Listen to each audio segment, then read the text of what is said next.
The following program contains views that are not those of WVTC, iNetworks Communications, their subsidiaries, affiliates, or financial supporters.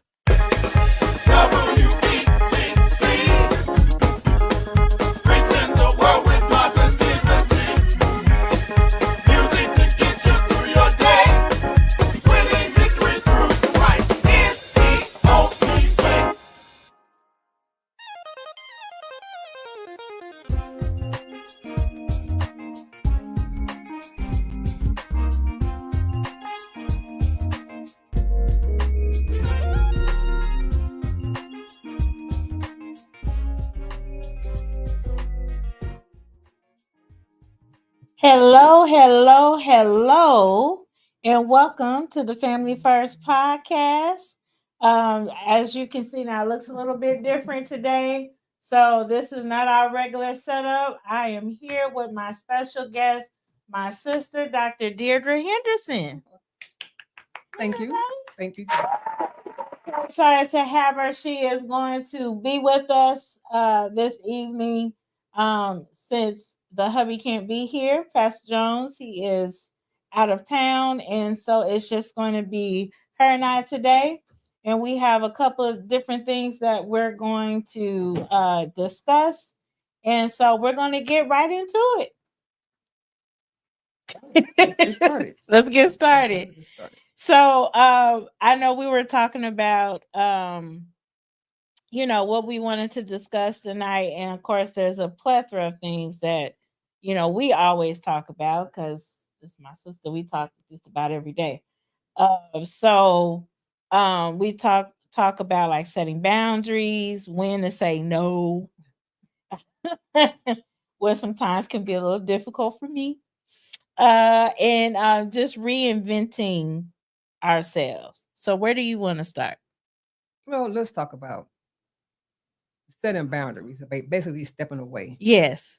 So what I meant by that is sometimes we are in relationships, and it's not relationships like, man and woman relationships. It may be other relationships. It may be work. Mm-hmm. It may be an organization we belong to. Mm-hmm. It may be some other type of relationship. But at some point, I think as we mature and grow up, we kind of outgrow some of those relationships. Mm-hmm. Because, as you know, my circle is not even a circle.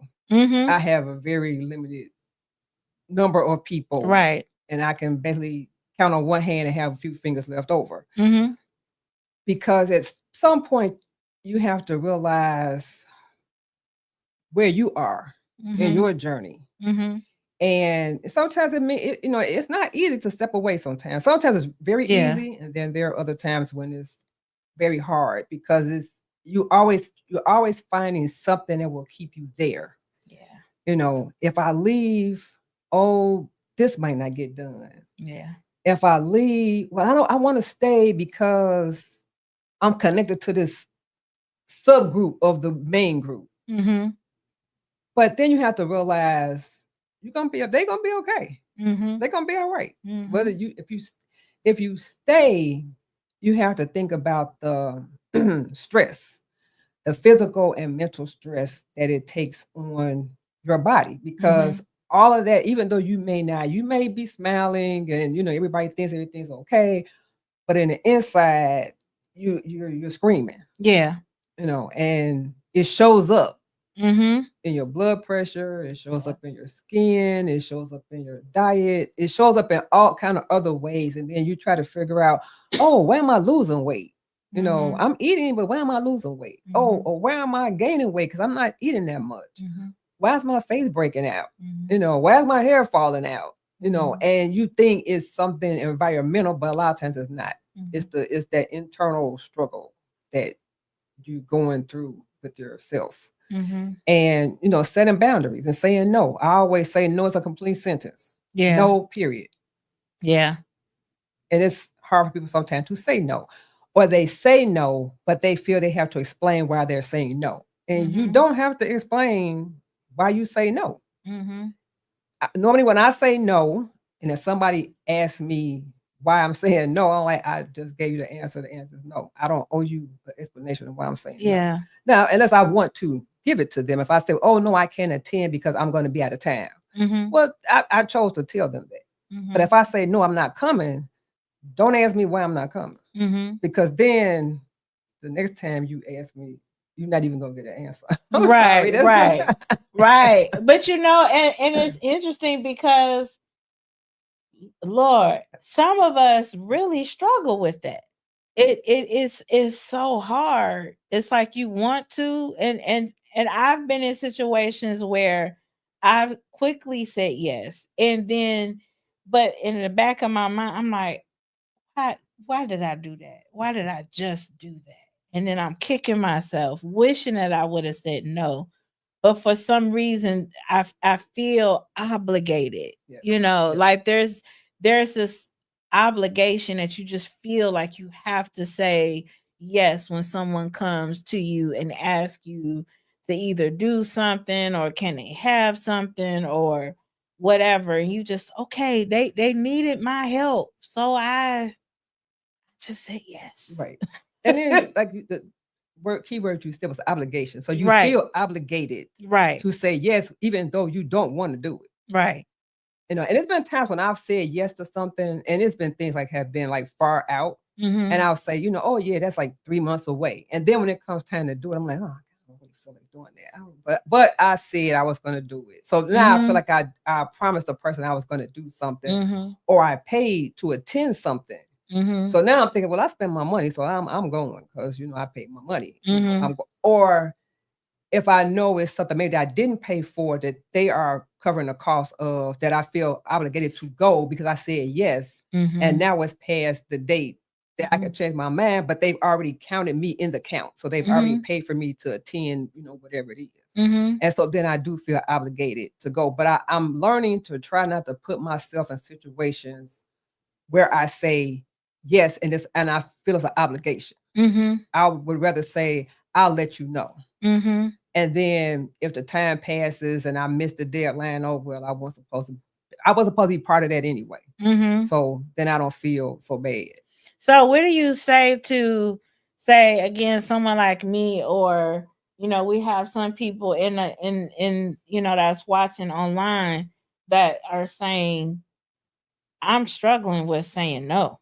Like it's hard to be able to set that boundary. What would you say to them how they can begin to, you know, say no and really kind of be able to set some clear boundaries for themselves? Well, I would say start with yourself.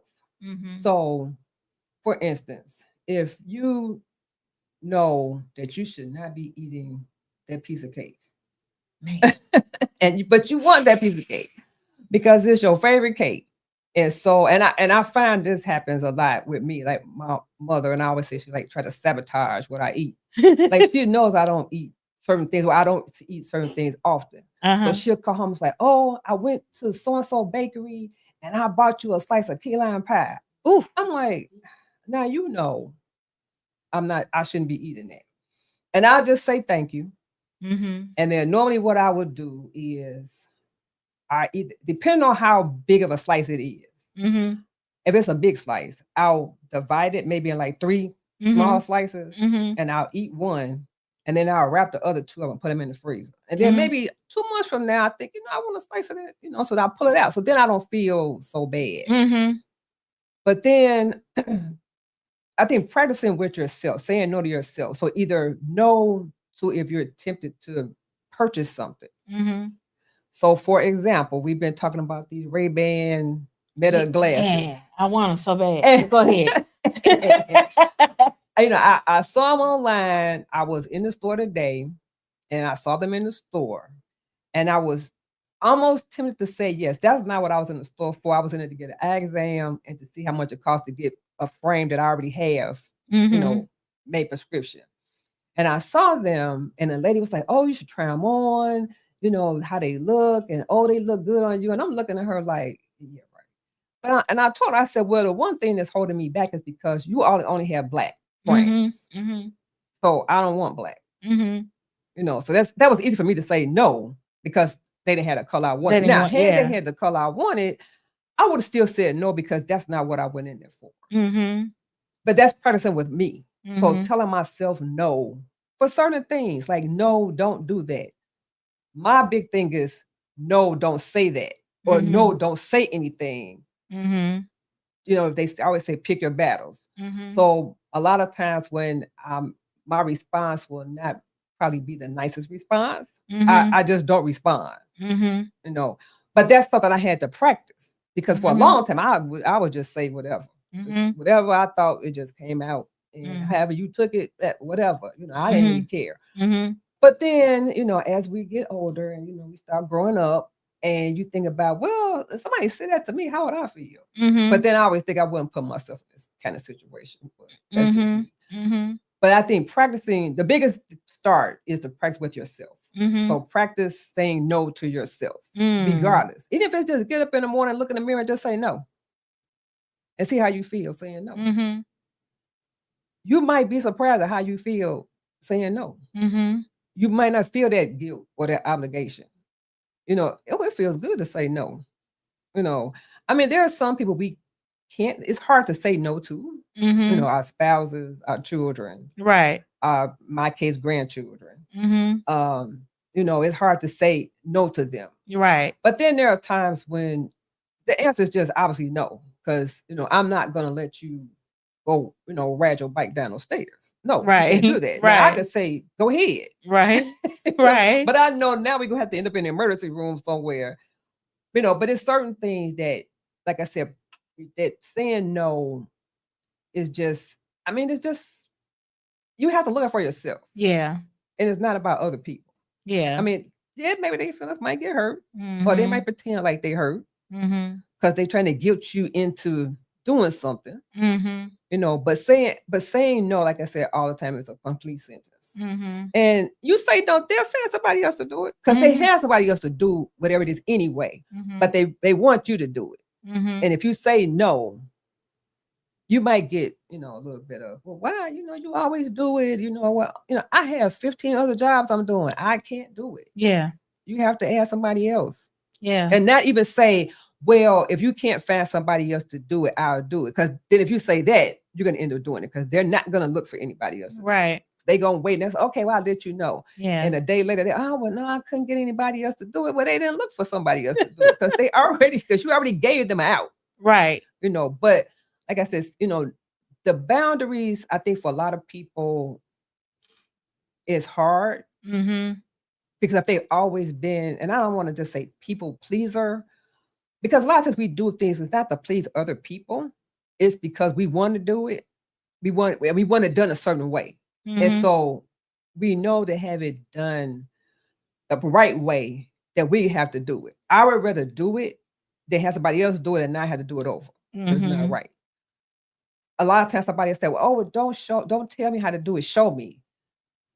Well, I can show you, but if you're not paying attention or you're not writing something down to remind you, you know, then it's like when you come back and ask me again, I'm gonna say, didn't I just show you that like 2 hours ago? How did you forget? Right. That quick. Right. But you definitely hit on something in terms of some people find it hard to say no because they want to please other people too.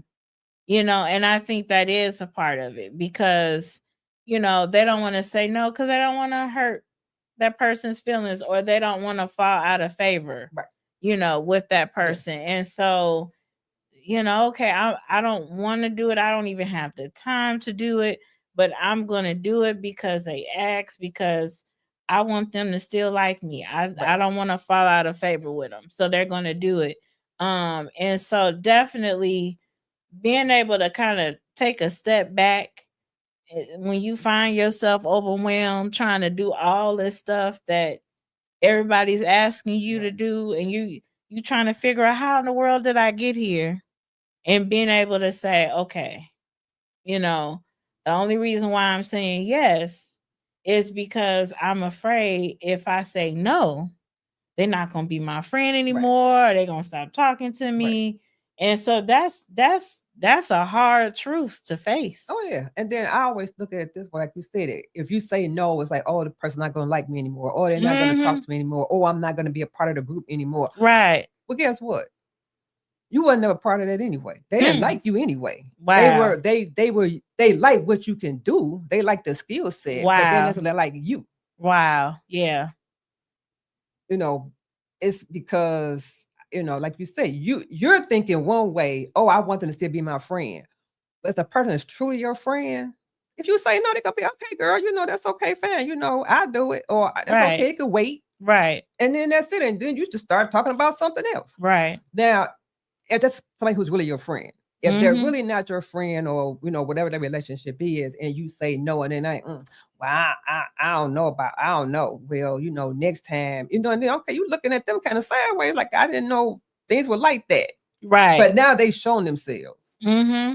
So now you gotta now that's another thing you gotta think about. Okay, now they have actually revealed themselves to me, and I see I really wasn't their friend anyway. They really didn't like me. They were basically using me. Because people will use you as long as you let them use you. Yes.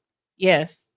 That's so true. And I say it's a hard truth to face, because it's like, again, a lot of times we're doing this stuff because of how they respond. Okay, yeah, you did it. You feel like I'm in. They accept me. And of course that's not healthy and it's not good, but for individuals that have a hard time setting boundaries, this is something that you do have to be able to take a step back and look and really be able to see, okay, yeah, this is not healthy. Right. Like this is not good. And if it is a situation where you think that these people are your friends, if you say no, like they should be okay with it. Right. But if they're not and they try to guilt trip you or Right. say, or use some type of manipulation, and it just tells you who they are. So I think, yeah, it's tough. I mean, a lot of people most definitely struggle. Yes. Men and women. Yes. Men and women both, struggle with it's not just a female issue. It involves anybody and everybody. And you have to look at yourself. You have to realize what your other responsibilities are. You have a family, if you have a job, if you have, other things that you're involved in that are very important to you. In your case, you're the first lady of the church. You have a family. You have a job. So when outside things come in and say, "Oh, can you do this?" You have to look at your plate and just see, okay, do I have any room on my plate to add that one more thing? But then you have to also factor in if there is room on your plate, that time should be for you, for you to just go and do something for you. If it's just to relax, like is it worth doing? Yeah, is it worth adding to your plate? Right. I mean, if you have that little sliver of part on your plate and somebody wants you to add something to it, you think about, do I really want to do that? Or would I rather just go for a drive and go drive through Starbucks and get me a drink or whatever, and, just sip on it on the way back home? But then if you say yes to whatever that is, now you can't do that because now you're just spending all this time doing whatever this other thing is that they want you to do. And, sometimes, like I said, people, they don't think about that. If you hold a certain position, especially in an organization, that's a volunteer organization and you're not being paid for it, they act like that is the only job that you have. They can call you any time of day, night. They need something in 24 hours. They think, okay, you can drop everything. Yeah. And I'm not going to say they don't realize, because they have other responsibilities also. So I'm not going to say that they don't realize that you have other things. They don't ask. Yeah. I know you're busy. I know you got a lot to do. Hey, I really need this. So-and-so was supposed to do it. They dropped the ball. And, I understand if you can't do it, but, hey, can we do it together? I'll help you do it because I know I have a lot, you have a lot. So let's work on it together to get it done. In my experience, that's never been the situation. It's always been, well, can you do this? Can you do that? And then when you do it and turn it in, and then they go back and they redo it, you're like, well, why did you even ask me to do it in the first place? If you were going to do it, redo it anyway. So Right. could have not wasted my time. Right. Because time is something we can't get back. Absolutely. Ever. Absolutely. And in talking about time, I love we were talking about just like reinventing ourselves, and you have a lot to say on that topic. So I like to hear what you have to say about that. And I see you, honey. He's on watching. So hello. And I see Sister LeBron. Yes, I see Sister Rogers. I'm so glad that you guys are with us and watching. Yes. Awesome. So when I talked about reinvention, so I was 2 years ago in May of 2023, I graduated with my PhD. That took 5 years for me to obtain that. And after I graduated, I had been struggling, I guess, trying to figure out, like, what do I do next? Like, who am I now? Like, I don't like who, and I realized last week I was talking to my cousin, and I realized, and I was telling her, I said, I realized something. I spent 5 years in school. So my time was all structured, basically. You had to have this assignment in on this day, this on this time, that, so I didn't have like a lot of free time. My time was basically taken up.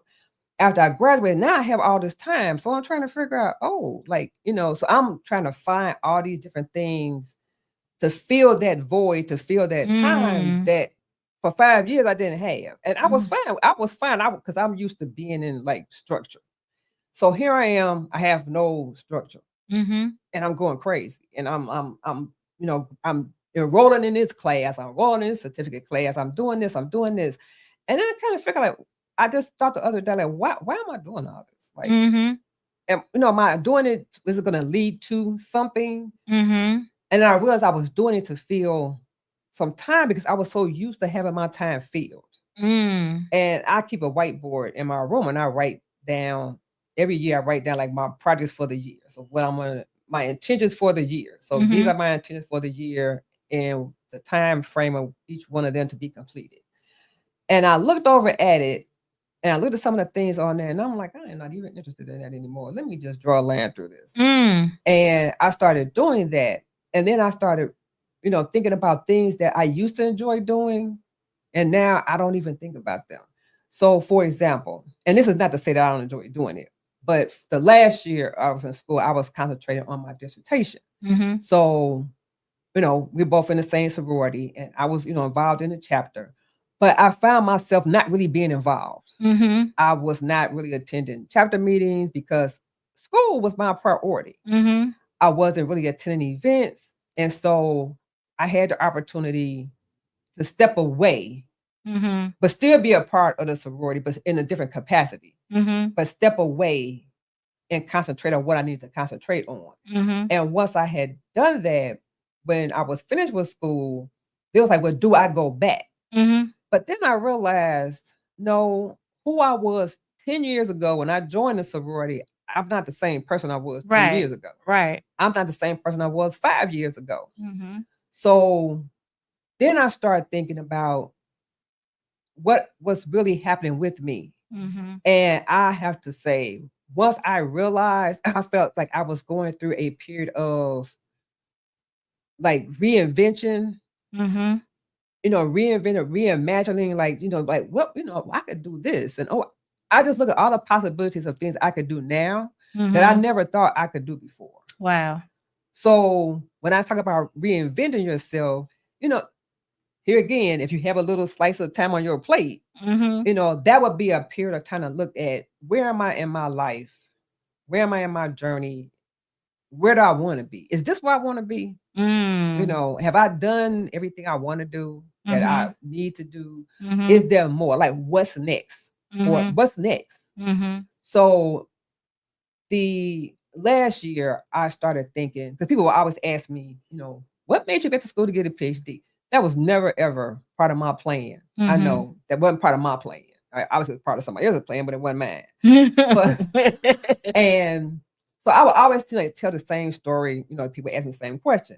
So one day I thought about it. I was like, I keep telling the same story. I'm like, oh God. Then I started thinking, well, maybe there are other people who have a story. I'm sure they get asked the same question. Right. So I wonder what are they telling people? So I came up with this idea, and I talked to one of my classmates, and I kind of ran it past him, and I said, hey, what do you think about a book?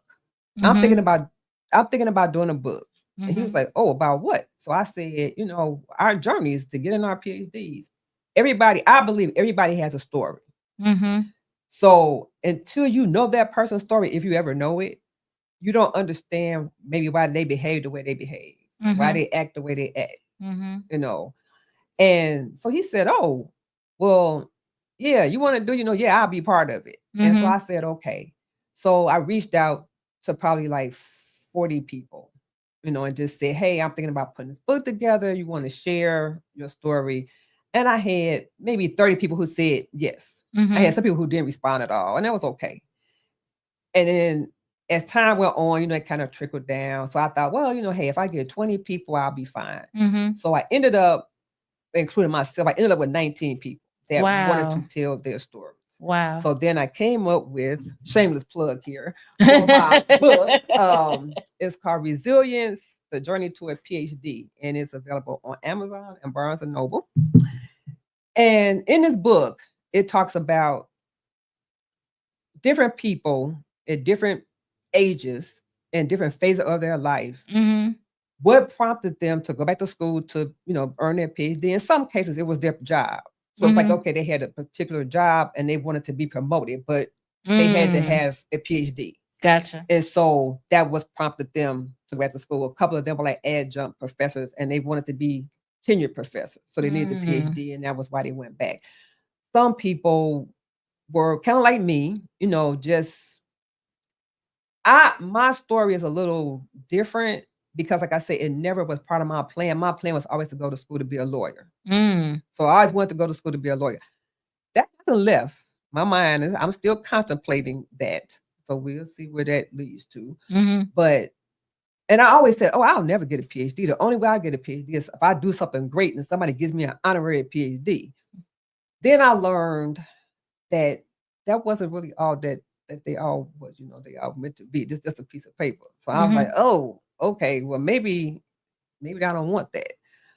And there are some, so in the book, it's a lot of different stories that I think everybody can relate to. Some people, it took me 5 years. I think it's one person, it took him 12 because he had, life. He had some health challenges of his own, some other health challenges in his family. People, they've gone through divorces while they were in the program. One person in the book, she did everything you're not supposed to do when you get a PhD. You're not supposed to get started a new job. You're not supposed to move to a new city, and you shouldn't have a baby. And she did all 3 of them while she was earning her PhD. Oh, wow. It's another person, he talked about starting a program and like 2 weeks into the program, getting laid off from his job. The job that was going to pay for the PhD. Wow. But he didn't stop. He continued on, and he graduated actually this year, in May of this year. So when I talk about reinventing, a lot of times I think we don't realize it. And I've been hearing this word a lot since I wrote this book. Is resilience. It's being resilient in whatever it is. If it's something that you just really, really want and really want to do, it's going to be things that are going to get thrown in your face. It's going to be things, obstacles that you didn't even think that you never thought of that's going to appear. I think to test you. I look at all of that as a test. So I never look at anything as a failure. I look at it as a learning experience. That, okay, I didn't get that. I didn't get that award, or I didn't get that promotion. Well, I didn't fail, or, hey, I didn't pass that test. I don't look at it that I failed the test. I just look at it, well, okay, I learned something. Wow. Because a friend of mine asked me the other day, we were talking about starting businesses, and he asked me this question, he says, well, what's stopping you? And I just had to stop for a minute, and I said, and he said, well, is it fear? Is it failure? And I said, well, you know what? It's not failure. I'm not afraid of failing.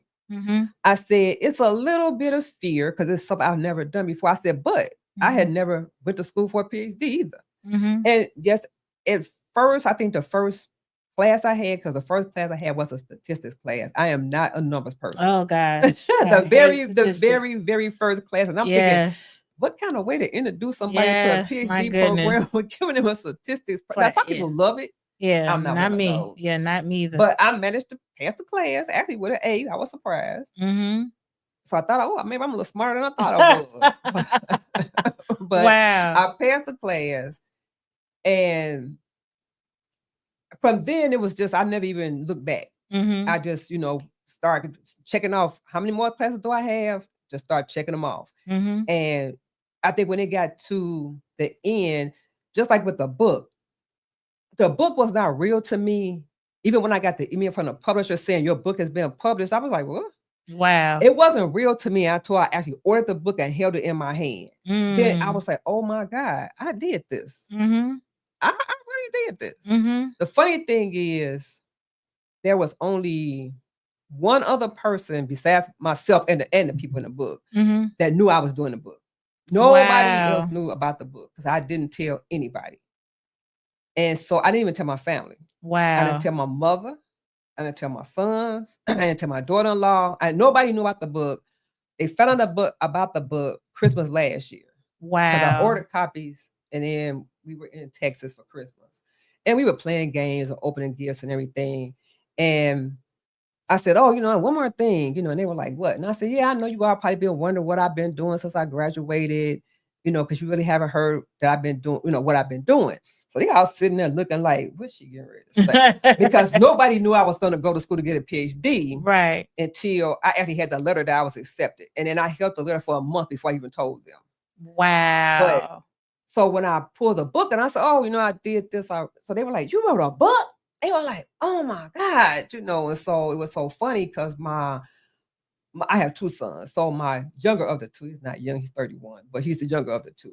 And he was like, Mom, I am so proud of you. I am so proud that you did this. And that made me feel some kind of way. I was like, and that's what I was going to ask. Like, how did it feel to not only, because you, like you said, you didn't see yourself getting this PhD, going through this program. So not only did you accomplish that of getting your PhD, but then also doing this book. Like, how did you feel now? Because of course, starting, it's hard enough. And I remember when I went back to school, people looking at you like, why are you, like, you too old to be, in school. I remember that, and you got kids. It's like, how you going to school and you got kids and things like that. So I remember that feeling of finishing, especially my master's program, and just feeling like, wow, I did it. How exciting that was. So how did it feel to really be able to look back and like, wow, look at what I was able to accomplish? I didn't see that. Yeah, when I earned a PhD, even though you finish the program, and all of that, and then like at my school, we have like an in-house like graduation ceremony, so you go through that. But they tell you, okay, it's really not conferred into graduation or whatever until you're hooded. And so standing there, having the president of the college, hood me, and then having my whole family there, including my grandsons, who one at the time probably didn't even know what was going on. Right. And the other one, seeing this and thinking, wow, I did this. But I think my proudest was because I was even able to share it with them, that they were there to see me do this, to see me accomplish this. The book, like I said, I don't know. I think the book was like a little bit bigger than finishing the PhD program. Because I think people knew I was in the PhD program, but they didn't know about the book. So the book, to come and say, hey, I did this. And, and then for my son to say what he said. And then my oldest son is very quiet. So he looked at it. He didn't say anything, but I looked at him and he was just nodding his head, wow. like that. And I thought, okay, I could have did something. So now I kind of feel like, I could do anything. Wow. I've had opportunities come to me that I never foresaw coming my way. Wow. Like working with the church, working with Grace. I never saw that. I know the pastor had kept saying to me, it's something, we gonna work together. I got something, and I was like, oh, okay. I'm not thinking, I'm like, okay, like, I don't know what that is, but then I found out, last year what that was. And so we've been working on that. And I've learned a ton. I've learned so much from that experience, that is going to benefit me, moving forward with anything else that I do. So, and I think, like I said, with being resilient is part of being reinventing yourself. And at some point, I think we all go through that when we're 20, 30, when we're 40, we all go through something. We don't realize that's what it is, but that's what it is, that you find you're actually reinventing yourself. And that's a good point, because you realize, like, at every stage of life that you go through, because I think I find myself going through that now. Now that, okay, I have my big three, they are in college doing their thing. And so now I just have the small two at home. And so now it's like, wow, this is different. Right. Life is changing. Oh, yeah. And before you know it, the then other two, they'll be gone too, and it'll just be you and Ed. And so it's gonna be like, oh, what we gonna do? Exactly. And so it's interesting, because it's definitely been a season like, okay, life is changing, they're taking off, and you realize, okay, these kids, they don't stay with you forever. They do pick up and they move on, and they start their own lives. And so it's like, I need to have something, that I do, so then getting back to me, what were those things that I was passionate about, and then going through, because like you say, you change. Things that you liked 10 years ago is different now. And then you discover new things that you're passionate about and that you want to do. So it's just awesome to hear your story. What is something that you can say, especially for those who are watching, what is something that you can say that will encourage people? Because I tell you, it's hard. I think when you are faced with, okay, life is changing, I need to do something different. I know I need to do something different, but I don't know what. And I know I need to do this, but I don't know how to get started. Because it's one thing to know that you have to do something or want to do something, but it's something altogether to actually take that step and do it. And I think that's what I'm always so encouraged by you, because you knew, like, okay, this is what I want to do. This is what I need to get it done. And you did it, and I think those steps for some people, again, can be hard, because it's like you see it, but it feels like a mountain. Right. Yes, that's true. How in the world do I climb this tall mountain to be able to accomplish that goal? Right. My answer would be, and this was kind of a conversation I had with one of my friends from school, because he and I talk every week. And I was telling him, I was like, some years ago, I don't remember how many years ago, was Steve Harvey, of all people, wrote this book called Jump. And I read the book, and I think back now, you just have to do it. You just have to take that leap. You just have to jump. Just take that jump. I mean, if you jump and you fall, okay, well, whatever, that happened. And that's the scary part. But I'm just saying, right? So I'm just saying, but if you never do it, it's always going to be in the back of your mind.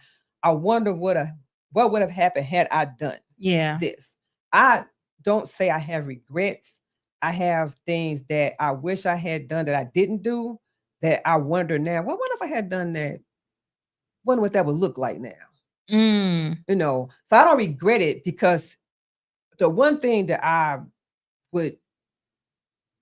used to say when I was young, like that I never would have kids. Oh, I don't want any kids. I'll never have kids. If I had kids, I'm going to have one, and that's going to be it. I cannot imagine my life without my sons. I mean, as much as sometimes they drive me crazy, Right. but I just could not imagine my life without them because they taught me so much. The one thing that they definitely taught me was patience because I had none before. I had no patience. Yeah, kids gonna teach you patience. Before I had, and I was kind of selfish because I was the only child, so I was kind of selfish. But having my sons, you know, that was a reinvention that I would have never seen coming. You know, and I thank God for, you know, allowing me to be their mother. And because, like I said, they taught me so much. You know, the reason why I went back to school even to finish my bachelor's degree was because of my younger son. Wow. Because I was coaching his high school bowling team, and I was always preaching to the young men, you know, about going to school and getting education, and you a young black man, and da da da da. And one of them said, "Well, coach, what you get your degree in?" And I'm looking at him like, I got like 200 credits, but I don't have a degree." Wow. Wow. And I told my younger son, I said, when you go to school, I'm going to go back to school to finish. And so it's going to take you 4 years. It's going to take me, I don't know how many at the time. I said, we're going to graduate together. Well, I held on my end of the bargain. He didn't. He did go to school. He just didn't finish. But then once I started, you know, I thought, well, you know, why stop here? And then I wanted to do something. I would say, I wanted to be an adjunct professor. And my friend said, you know, you need a master's degree for that. And I was like, oh, geez, okay. So I went back to get that. And by the time I finished it, I didn't even want to be an adjunct anymore. And so then, like I said, the whole PhD was something that was never part of my plan. It was never in my thought process. It was never part of anything I ever said. And it was two people who I know, they don't know each other. As far as I know, they've never met each other. But they were always calling me Dr. Henderson. And I kept saying, don't call me that. You only call people that if they actually earned it. So don't call me that.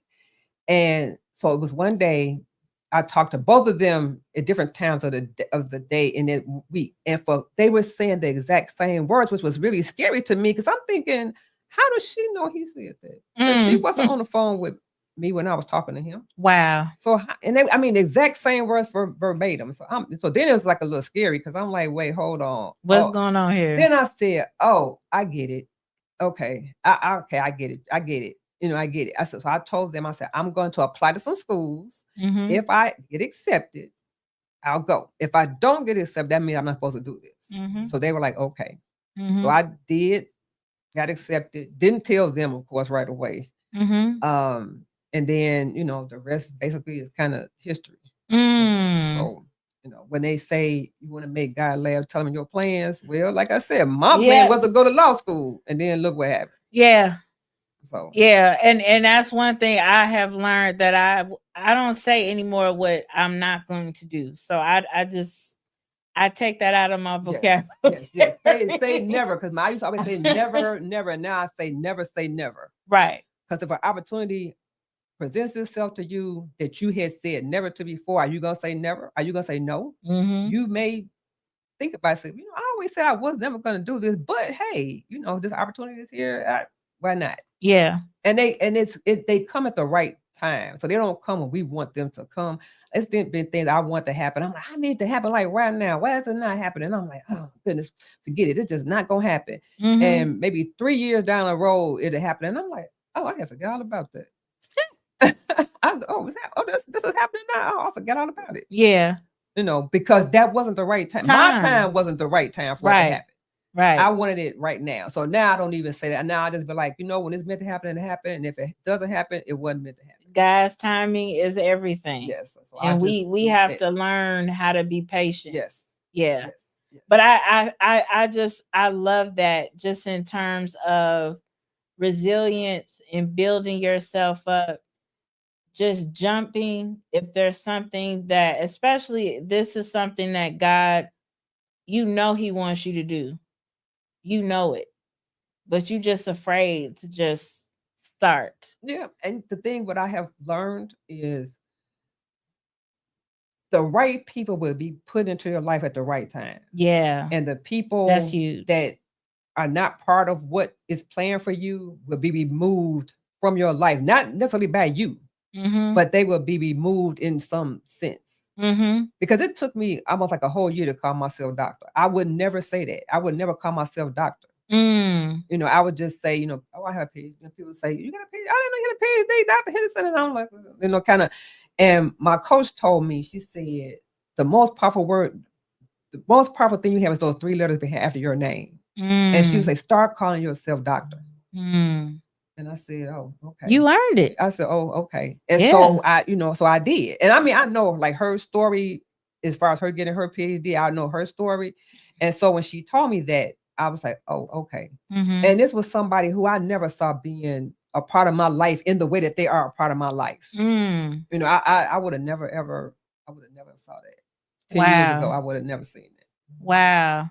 And that's something powerful too, just having the right people be or just come alongside you as you're going through that process is so important. Yeah, it is. It's and the one thing I try to do is I try to be for somebody what I wanted for somebody to be for me.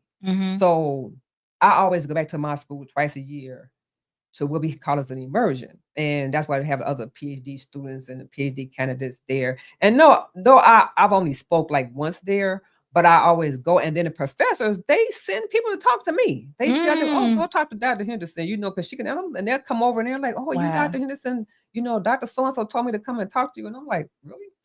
Okay, like really, and they say, "Oh yeah," she says like you're a really good person to talk to, and you're very knowledgeable, and you're a good mentor. And I'm like, really? I'm like, really? I'm like, okay, wow. And that was a shock to me. I was like, oh wow, okay, this is how they see me. I didn't know that. But see, and that's the thing I didn't understand like what a sponsor was. In my mind, a sponsor was one thing. But I found out the sponsor is somebody who will speak your name or speak up for you when you're not in the room. And so, here I have all these sponsors that I didn't even know I had. Wow. So it's just a lot of things that I have been, and this is why I say I feel like I'm being reinvented, because all of these different things have come up and opportunities and things I've heard my name in places that I would have never thought my name would be in. And I'm looking like, wow. That's all I can say is just wow. And I just say thank you. I just said thank you. Every morning I wake up, I said thank you, God. When I go to bed, I said thank you. Whatever I do at the end, I say thank you. Because it's all him. It's not me. Because there's things I never even thought about. I never thought about being on this podcast. When you called me the other day and said, can you be on, what are you doing tomorrow at 7 o'clock? And I'm like, I don't know. Like, what you want me to do? Like, what? And when you said it, I was like, oh, yeah, sure. Of course. Right. Of course. For you, yes, of course. Right. Because people need to hear stories like this. Like, they need to hear your story. And I think it's good, especially for women, but men too, to be able to know that it doesn't matter your age. It doesn't matter like where you are. There's so much out there for you if you just take the leap and jump. All of these opportunities that have been open for you, it's because you took that step forward. Like, not worried about what's going to happen if you do it and it doesn't work out, or what's going to become of it. It's just, hey, we're just going to go. Right, we're going to move forward. Right. That's it. Yeah, that's all. I just look at it, I just look at it like I said, our opportunities have come my way that I would have never thought of. I would have never, I couldn't even plan them. I wouldn't have been, they're not on my whiteboard. I'm putting it like that. Right. They're not there. It's some other things on the whiteboard that I want to do. And that's not so much it's dependent on somebody else. But as time goes on, they kind of seem a little less important to me than they were before. So, and they were more personal kind of achievements that I wanted to do. And I'm not saying I'm not still interested in doing them. I am, but it's just, I have other things that have taken like a priority and they've kind of taken a back seat. And for now, they're not, they're on the shelf. They're not in the back of the shelf. They, still on the front. But just to think, I have these other things that I'm interested in doing, and I want to see how they can help somebody else, Mhm. not how they're gonna help me, because it's not about me. It's just about how they can help, other people, Mhm. Especially women. I mean, I'm not being chauvinistic, but the thing is that my target audience, I guess, has been mostly women, Mhm. So looking at that, and especially younger women, Mhm. and then also more mature women, because Mhm. I have run into people who say, I don't know what to do.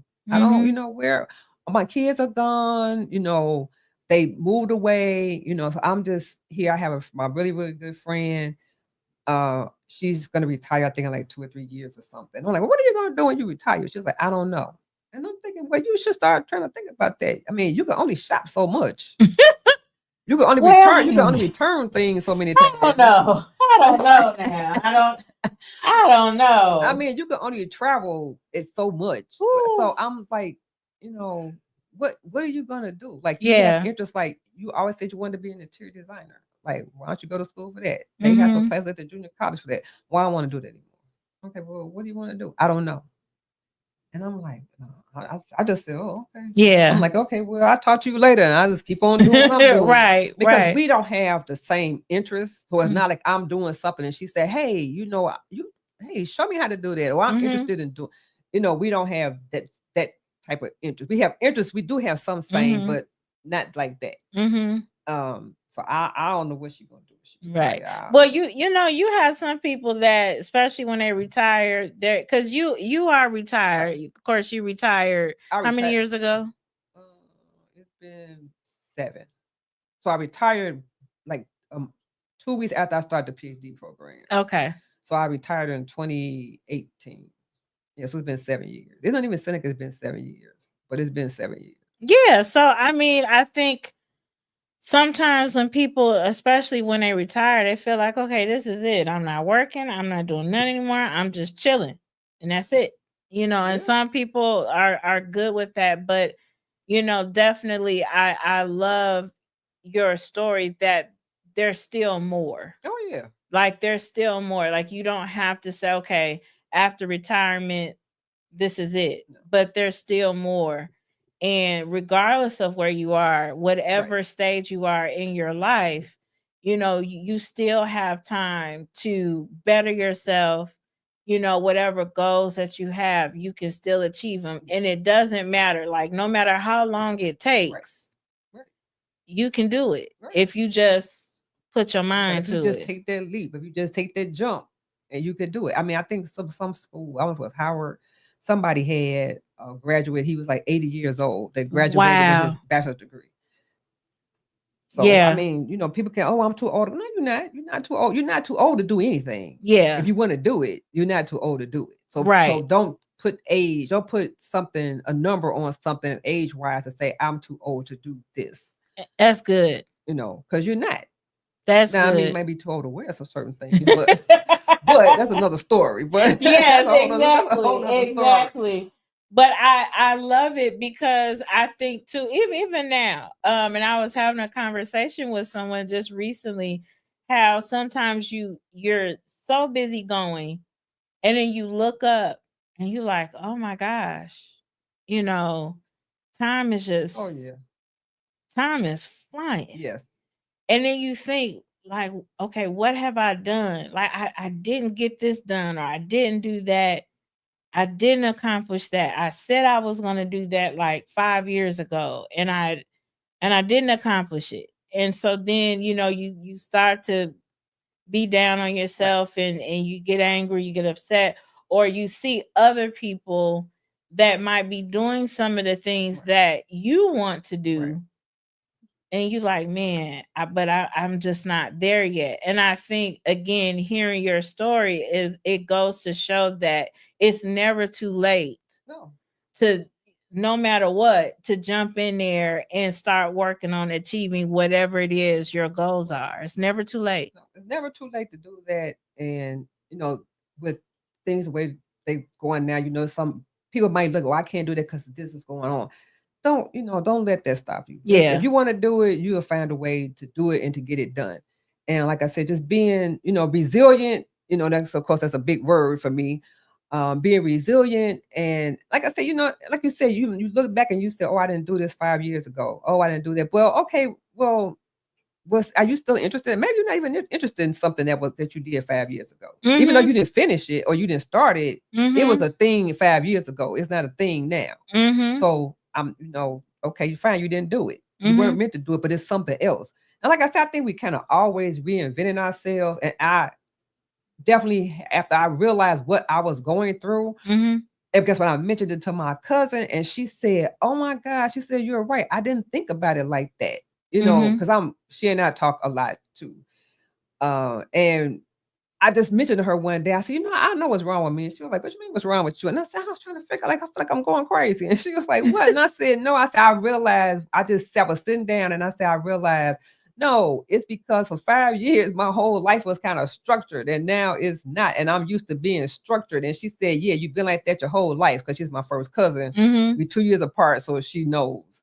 And she said, you've always been that way. And I said, yeah, that's why I was like, oh my God, what's wrong? And she said, yeah. I said, yeah, you're right. She said, I never thought of it that way. Because, she has a whole nother story. That, her story is so amazing. I think she's even shocked by it. And, because we talked and I was bringing things up to her. And then she said, I never thought about it like this. She said, you got me thinking about, different things, and where I am now. And I said, yeah, until you realize what's happening and then, or you don't, and somebody starts speaking it out, then you start thinking about, what, I'm going through the same thing, because like I said, she retired, I think 2 years ago, and she has completely reinvented herself. I mean, from what she was doing work-wise back to really what she went to school for, but she got her degree in. And that's amazing. She's found a whole nother life, a whole nother audience. And it's funny because she said, I never knew this was a thing. And then I found out this is a big thing. And so now she's part of this big thing. Wow. But I just want to be, I think if somebody asked me what I want my legacy to be. And I would say, I want my legacy to just be that I inspired somebody, if it's just one person, to just do something that they may have never thought about doing. And don't be afraid. Yeah. Just do it. Just be inspired. Just feel that you can do anything, and whatever happens, just be resilient and work your way through it. Yes. Well, I appreciate you so much, my sister, for being here. Well, thank you for having me. Dr. Henderson was here, and she just really shared, and I see that yes, and he's going to be doctor soon. Yes. And I'm so proud of him because he's been working hard, and so he is almost there. But I thank you all so much for joining us this evening, and just in our discussion that we've had. Now, I just want to put this shameless plug in there. Come see us. See me at Grace Missionary Baptist Church on Sundays, where you'll see myself and Pastor Edward Jones. We're there at 16650 Crawford Avenue in Markham, Illinois. We have service every Sunday at 10:30 a.m. So come and join us, the Grace Station, where we are transforming lives and building the kingdom. Again, thank you all for joining us this evening. Be blessed. Have a wonderful evening. See y'all next week.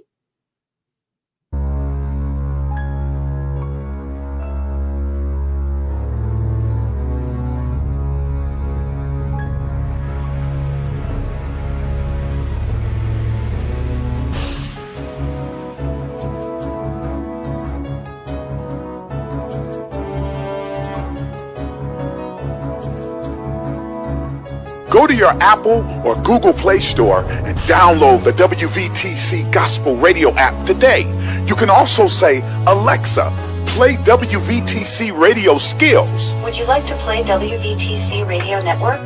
Absolutely. Download it today.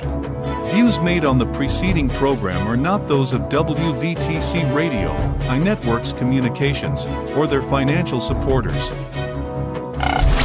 Winning victory through Christ. WVTC, Allsip, Chicago. An iNetworks communication station.